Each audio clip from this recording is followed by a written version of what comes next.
Yeah, hi Laz, it's Mark again at FMAV, CD number 3.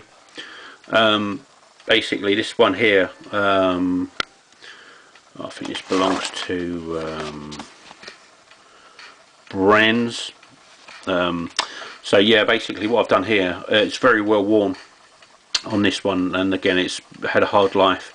I've checked the cogs and I've given them a good clean, so it's just covered in oil, and I don't know why people put too much oil in there. It's not good. It don't help it. Just use a minor little bit of Vaseline or a little bit of real hard grease. Not that watery stuff, because it just goes in the unit and just wrecks the board as well. It drips when it gets hot. But yeah, I've trench laser and I've checked micro switch and given it a service for you. And this is number 3. Okay, so it's all working as it should be.